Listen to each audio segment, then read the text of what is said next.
Hello, back with me again, Adi Kurniawan Yusuf. So in this video, we're gonna talk about supply and also market equilibrium. But before you watch, don't forget to subscribe my YouTube channel and also please watch my previous video about demand to give you better understanding for this material. Well, now imagine that you are a seller. If the selling price of goods and services increase, are you triggered to produce more or produce less? Of course, supply more because you want to get more profit, right? That is the law of supply. Law of supply states that in ceteris paribus condition, ceteris paribus means other factors are assumed equal, an increase in market price will lead to increase in quantity supplied and vice versa. One more time, law of supply states that in ceteris paribus condition, an increase in market price will lead to increase in quantity supplied and vice versa. This is the example. As the price of the pizza increase, the quantity supplied will increase. Let's see this supply curve. Supply curve has positive slope. Why? Imagine, if seller A wants to sell the product in the price of $2, seller B wants to sell the products in the price of $3, and seller C wants to sell the product in the price of $4.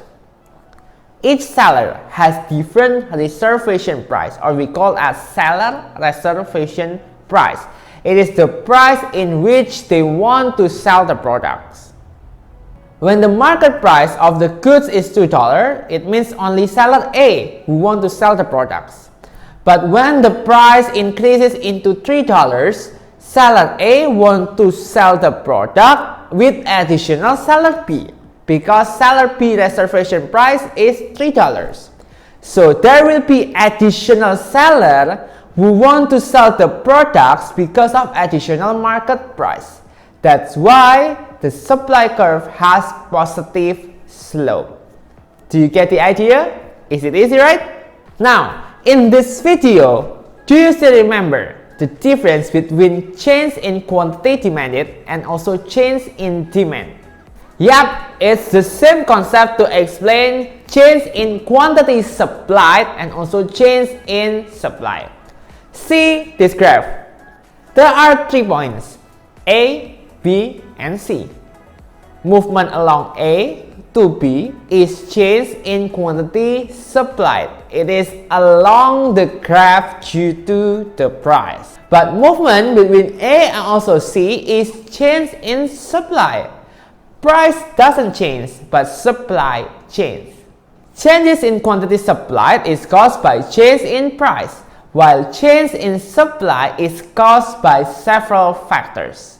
When the supply increase, it will shift the supply curve to the right. When the supply decrease, it will shift the supply curve to the left.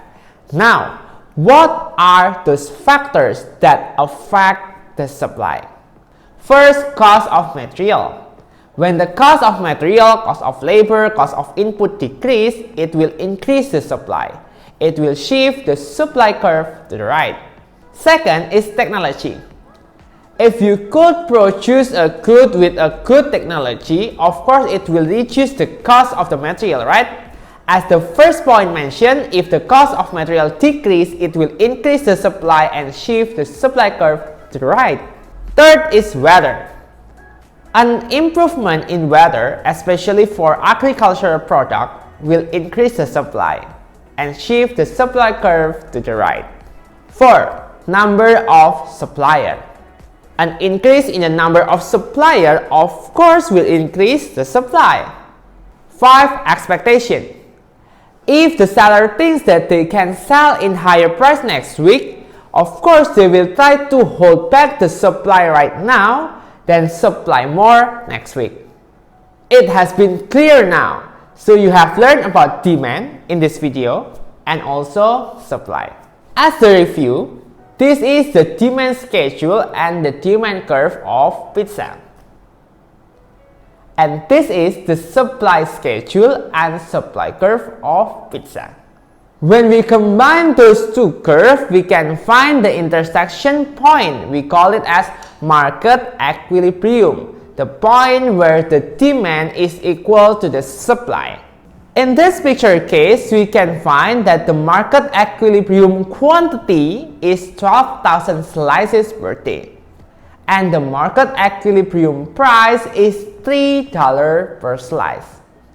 At equilibrium, there is no tendency for price to change because it suits both buyer and also seller. But how if this equilibrium happens?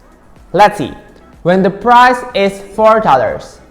When the price is $4, the quantity supplied is 16,000 slices per day, and the quantity demanded is 8,000 slices per day. It means quantity supplied is larger than quantity demand. We call this as excess supply or surplus. The surplus is 16,000 minus 8,000. So there are 8,000 surplus of goods or services. Without any government intervention, surplus will directly fix itself. Of course, the supplier will try to reduce the price for making all their goods could be sold out. They try to reduce the price for making people to purchase the goods to equilibrium price. But how if the price is lower than market equilibrium price? When the price is $2, the quantity supplied is 8,000 slices per day, and the quantity demanded is 16,000 per day. Lack of supply and too many demand. We call this as excess demand or shortage. The shortage is 16,000 quantity demanded minus 8,000 quantity supplied. It means 8,000 slices of shortage per day. Of course, the seller will increase the price to the equilibrium point due to lack of quantity supplied to reduce the demand. Easy, right? Now what happens to equilibrium point when supply or demand shift? These are 4 simple rules. If demand increase, it means the demand curve shifts to the right, while supply is stable. The equilibrium price and quantity will increase. But if the demand decrease, it means the demand curve shifts to the left, while supply is stable. The equilibrium price and quantity will decrease.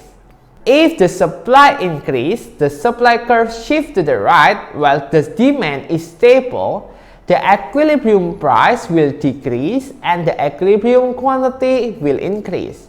While if supply decrease, it means the supply curve shifts to the left while the demand is stable. The equilibrium price will increase and equilibrium quantity will decrease. Do you get the idea?